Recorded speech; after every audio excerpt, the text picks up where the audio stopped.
ایک دفعہ رسول اکرم صلی اللہ علیہ وسلم صحابہ کرام کے پاس تشریف لائے اور دیکھا کہ انہوں نے ایک پرندے کے بچے کو پکڑ لیا ہے۔ وہ بچے کو پکڑ کر لے گئے تھے اور بچے کی ماں یعنی پرندہ اپنے بچوں کو ڈھونڈتی پھر رہی تھی۔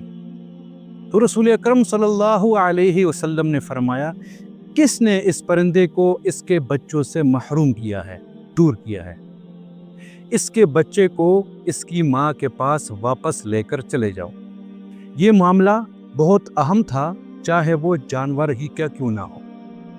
ہم اس عورت کی کہانی بھی جانتے ہیں جو بلی کو قید کرنے کی وجہ سے جہنم میں گئی، اور اس مرد کی کہانی بھی جانتے ہیں جو کتے کو پانی پلانے کی وجہ سے جنت میں داخل ہوا۔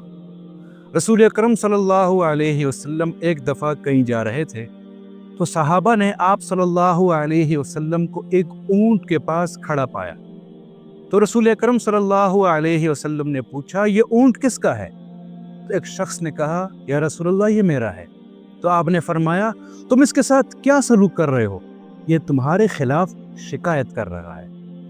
شاید جانور ہمیں سکھاتے ہیں کہ رحم کرنا کتنا ہی ضروری ہے۔ انسان اپنی زبان سے مدد مانگ سکتا ہے، لیکن یہ روحیں جو ہمارے ساتھ ہیں، ان کی دیکھ بھال بھلا کون کرے گا؟ ان پر رحم اللہ کون کرے گا؟ یہاں تک کہ جانوروں پر بھی تمہاری رحمت پر تمہیں اجر ملے گا، اگرچہ ہم ان کی زبان نہیں سمجھتے، لیکن وہ ہمارے اعمال ضرور سمجھتے ہیں۔